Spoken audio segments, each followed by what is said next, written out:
14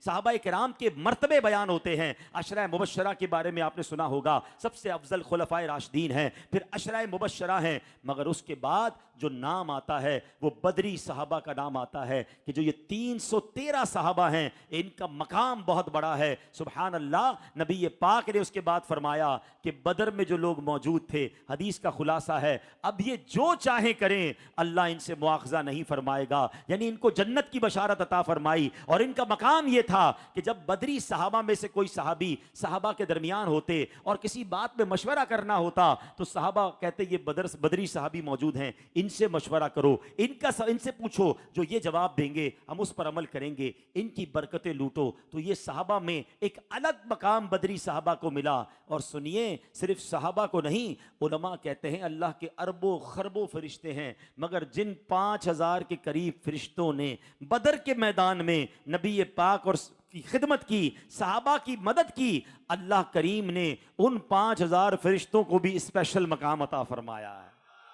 فرشتے بھی الگ کر دیے گئے کہ یہ وہ فرشتے ہیں جنہوں نے محبوب پاک کی اور ان کے صحابہ کی بدر کے میدان میں مدد کی. تو بہرحال میرے پیارے اسلامی بھائیوں, یہ عجب واقعہ ہے. اور اس کے بعد اس دن سے جو اسلام کو عروج ملا, یہ ٹرننگ پوائنٹ تھا. اس وقت تک تو کفار سمجھتے تھے ان کی حیثیت ہی کوئی نہیں ہے, جب چائے مٹا دیں گے, تھوڑے ہی سے تو ہیں. مگر اس کے بعد اسلام رکا نہیں. اب ذرا میں تھوڑی سی, بچے بھی بیٹھے ہیں, نوجوان بھی بیٹھے ہیں, ایک کیلکولیشن دینا چاہتا ہوں. مسلمان مکے سے مدینے جب گئے تھے نا, 70-80 کے قریب مسلمان گئے تھے. کچھ مدینے میں مسلمان ہو گئے تھے. 2 ہجری ہوئی ہے, دوسرا سال ہے نا, 313 بدر میں ہے. کچھ خواتین مدینے میں ملا لیجئے, 600-700 لوگ ہو گئے. دماغ میں رکھیے گا بات, 2 ہجری کا مطلب کیا ہو گیا؟ پیارے آقا نے 40 سال کی عمر میں اعلان نبوت کیا ہے. 53 سال یعنی 13 سال تو پہلے مکے میں رہے نبی پاک, اور 2 سال اور پلس کر لو, 15 سال کی اسلام کی دعوت کے بعد لوگ کتنے مسلمان ہوئے؟ 600-700. ٹھیک ہے, یہ کون سی ہجری ہے؟ 2 ہجری. 3 ہجری میں غزوہ احد ہوتا ہے. اب اس غزوے میں مسلمان 700 کی تعداد میں شرکت کرتے ہیں. وہاں 313 تھے, یہاں 700, تو خواتین ملا لیں تو تعداد ہو گئی آل ٹوگیدر 1500 مسلمان ہو گئے ہوں گے, ڈبل ہو گئے. 600-700 تھے 2 ہجری میں, 3 ہجری میں کتنے ہو گئے؟ تقریباً 1500. 6 ہجری میں ہوتا ہے صلح حدیبیہ, وہاں 1400 مسلمانوں کا لشکر جاتا ہے. ٹھیک ہے, اتنی خواتین آپ گن لیں تو ماشاءاللہ اب تعداد پہنچ گئی تقریباً 3000. 6 ہجری کا مطلب کیا ہے؟ 6 ہجری اور پھر 13 سال, 19 سال ہو چکے ہیں. 19 ایئرز کی سٹرگل ہے نبی پاک کی. مسلمان ہوئے ہیں 3000 بس. یہ جو چھوٹی چھوٹی بات پہ دل توڑ دیتے ہیں نا, یار میں نہیں کرتا بھائی, کوئی ساتھ ہی نہیں دیتا ہے, مسجد بنانے میں کوئی ساتھ نہیں دیتا, نیکی کے کام میں ساتھ نہیں دیتا, 10 دن سے کام کر رہا ہوں کوئی آتا نہیں, تم 10-15 دن میں بھاگ گئے. 19 سال اللہ کے حبیب ہیں, ان کی کوششیں ہیں, مسلمان ہو رہے ہیں ٹوٹل اپروکس سمجھانے کے لیے 3000. صلح حدیبیہ 6 ہجری. مگر صلح حدیبیہ کے بعد جو اللہ پاک نے کامیابی عطا کی, 2 سال کے اندر فتح مکہ ہوتا ہے. وہی مکہ جہاں سے چھڑوا کر بھیجا گیا تھا. اب جو نبی پاک مدینے سے لشکر لاتے ہیں 10,000 صحابہ کا لشکر لاتے 2 سال کے اندر. اور 8 ہجری کو فتح مکہ ہوئی. اذا جاء نصر اللہ والفتح وَرَأَيْتَ النَّاسَ يَدْخُلُونَ فِي دِينِ اللَّهِ أَفْوَاجًا, فوج در فوج لوگ مسلمان ہوں گے. اللہ نے یہ بشارت اپنے حبیب کو پہلے دے دی تھی. پتہ یہ چلا غزوہ بدر کے بعد اسلام نے جو ٹیک آف کیا ہے وہ آج 1400 سال ہو گئے ہیں. ہر گزرنے والا دن وہ اسلام کی ترقی کا دن ہے, اسلام کے پھیلنے کا دن ہے. دنیا میں آج دنیا کے تمام جناب ناقدین جو ہیں, دنیا کے تمام سرویئر کہتے ہیں the most growing religion on earth, کائنات میں سب سے زیادہ پھیلنے والا اگر کوئی مذہب ہے تو الحمدللہ وہ اسلام ہے. وہ بدر کے صحابہ کا فیضان ہے. خدا کی قسم یہ ان کی قربانی تھی, ان 313 لوگوں کی, جو یہ سوچ کر گئے تھے کہ آج اگر ہم چلے گئے تو آخری ہوں گے. مگر اللہ کے حبیب پر بھروسہ تھا. اللہ کے حبیب کی زبانی رب پر بھروسے کی باتیں سنی تھی, اللہ پر بھروسہ تھا, اپنا سب کچھ قربان کرنے گئے. مگر اللہ نے کیسی لاج رکھی کہ فرشتوں کے ذریعے ان کی مدد فرمائی اور اس کے بعد اسلام کو عروج ملا. اس لیے ہم بدر کی بات بار بار نہیں کرتے. ارے جناب, بدر والوں نے جو قربانی دی ہے وہ مثال ہی دوسری ہے. انہوں نے اتنی بڑی قربانی دی, انہیں نظر آ رہا تھا کہ 3 گنا فوج سامنے ہے, مگر جب نبی پاک نے کہا تو انہوں نے لبیک کہا اور جا کے کھڑے ہو گئے بدر کے میدان میں اللہ ان بدری صحابہ کے مزارات پر کروڑوں رحمتوں کی بارش نازل فرمائے اور ان کے صدقے ہمیں بھی اسلام کی خاطر قربانی دینے کی توفیق عطا فرمائے۔ بہت سارے واقعات ہیں۔ میرے آقا علیہ الصلوۃ والسلام نے جب یہ بدر میں کفار جو تھے ان کو جب یہ قتل ہو گئے تو ان کو ایک گھڑے میں ڈال دیا گیا، اور اس گھڑے میں ڈالنے کے بعد نبی پاک علیہ الصلوۃ والسلام نے ان مردوں سے خطاب کرنا شروع کر دیا ہیں۔ نبی پاک نے ان کا نام لیا، اے عتبہ بن ربیعہ، اے شیبہ بن ربیعہ، اے فلاں بن فلاں، کیا تم لوگوں کو اپنے رب کا وعدہ سچا پایا تم نے؟ ہم نے اپنے رب کے وعدے کو بالکل ٹھیک اور سچا پایا۔ نبی پاک کو ان لوگوں نے بڑی تکلیف دی تھی، اور آج یہ سارے لاشیں میرے آقا کے سامنے پڑے تھے، مگر حضرت عمر فاروق نے جب یہ دیکھا کہ نبی پاک ان مردوں سے بات کر رہے ہیں، کیا کمال کا سوال کر لیا، ہمارا تو مسئلہ ہی حل کر دیا حضرت عمر فاروق نے۔ ٹھیک ہے، اب یہ ذرا میں ریفرنس بھی سن لو، یہ حدیث بخاری شریف میں موجود ہے، ٹھیک ہے، حدیث کی سب سے مستند کتاب میں موجود ہے۔ حضرت عمر کہتے ہیں یا رسول اللہ، آپ مردوں سے باتیں کر رہے ہیں، آپ مردوں سے خطاب کر رہے ہیں، یہ لوگ تو چلے گئے۔ اللہ کے حبیب علیہ الصلوۃ والسلام نے کیا جواب دیا؟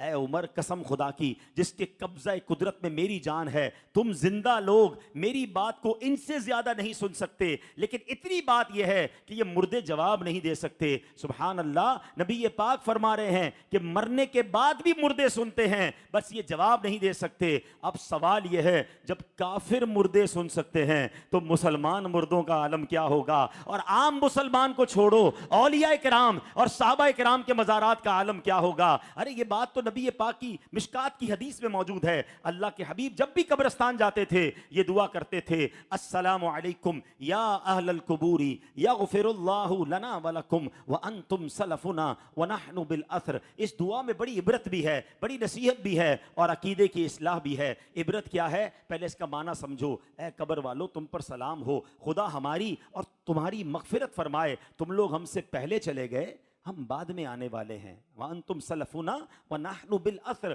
ہم پیچھے آنے والے ہیں۔ قبرستان جا کر جب یہ دعا پڑھو تو یہ خیال بھی دل میں لایا کرو، آج جس قبر کے پاس کھڑے ہو کر دعا کر رہا ہوں کل میری باری ہے، عبرت حاصل کیا کرو۔ لیکن السلام علیکم یا اہل القبور، اے قبر والوں تمہیں سلام ہو، سلامتی ہو۔ اب یہ تو سنت ہے قبرستان جا کے دعا کرنا، ہم میوہ شاہ جا کر دعا کریں، طارق روڈ کے قبرستان میں جا کے دعا کریں۔ سارے ہی اولیاء کرام تو نہیں ہے نا، گناہ گار بھی ہیں، عام مسلمان بھی ہیں، اولیاء بھی ہوں گے۔ تو جب کسی گناہ گار مسلمان کو یا اہل القبور کہنا جائز، بلکہ حدیث سے ثابت، تو اگر کوئی یا رسول اللہ کہے، یا غوث اعظم کہے، یا داتا گج بخش ہے، تو کیوں کسی کو پرابلم ہوتی ہے؟ ارے یہ تو بالکل سیدھی سیدھی بات ہے کہ دنیا سے جانے کے بعد بھی کسی کو یا کہنے میں کوئی حرج نہیں ہے، تو معاملہ کچھ اور ہے، ان کو تکلیف کچھ اور ہے۔ بہرحال میں نے آج آپ کے سامنے بدر کے واقعے سے یہ بات ثابت کی کہ میرے آقا نے بخاری شریف کی حدیث آپ کو سنائی کہ ان بدر کے گھڑے میں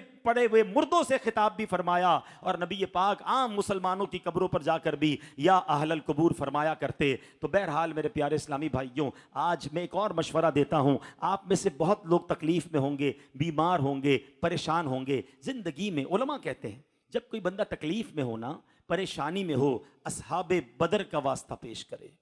اللہ کی بارگاہ میں یہ بڑا مقبول سمجھے کہ واسطہ ہے، یہ بڑے مقبول لوگ ہیں۔ جب آپ پھنس جاؤ نا کہیں تو اللہ کی بارگاہ میں کہ اللہ تجھے اصحاب بدر کا واسطہ۔ اچھا، ان کے ایصال ثواب کے لیے جتنی توفیق ہو، 313 روپے کی نیاز دے دیں، 3130 روپے کی نیاز دے دیں، 313 کا عدد آنا چاہیے، جتنا اللہ نے دیا، 3,13,000 کی لنگر دے دیں، کسی غریب کی مدد کر دیں، ٹھیک ہے۔ اور ایک اور طریقہ، ان کے نام کتابوں میں مل جاتے ہیں، جو صحیح پڑھ سکے نا 313 اصحاب بدر کے نام پہلے پڑھیں اور پھر اللہ کی بارگاہ میں دعا کریں۔ ہاں، یہ بڑا مجرب ہے، جب ان کے پورے نام پڑھ کر کوئی اللہ کی بارگاہ میں دعا کرتا ہے، اللہ کریم اس کی غیبی مدد فرماتا ہے۔ اللہ سے عرض کرنا، مولا ان بدر والوں کا واسطہ جن کی فرشتوں کے ذریعے تو نے مدد کی، اپنے اس بندے پر بھی غیبی مدد فرما دے، اپنے غیب کے خزانوں سے عطا فرما، وہ ضرور عطا فرمائے گا۔ تم بیمار ہو، پریشان ہو، مصیبت میں ہو، ضرور دعا کرنا۔ تو بہرحال میرے پیارے اسلامی بھائیوں، یہ بدر کا واقعہ ہم سب کو بہت کچھ سکھاتا ہے۔ میں اللہ سے دعا کرتا ہوں اللہ ہم سب کو اصحاب بدر کے صدقے ہماری مغفرت فرمائے، ہمیں بھی دین کی خاطر قربانی کا جذبہ عطا فرمائے، نبی پاک سے سچی محبت عطا فرمائے۔ وہ شاعر کہتے ہیں نا، کروں تیرے نام پہ جان فدا، نہ بس ایک جان دو جہاں فدا، دو جہاں سے بھی نہیں جی بھرا، کروں کیا کروڑوں جہاں نہیں۔ اللہ نبی پاک کے نام پر سب کچھ قربان کرنے کی توفیق عطا فرمائے۔ اللہ کریم آپ سب کو دنیا اور آخرت کی برکتیں عطا فرمائے۔ میرے اعمال کی اصلاح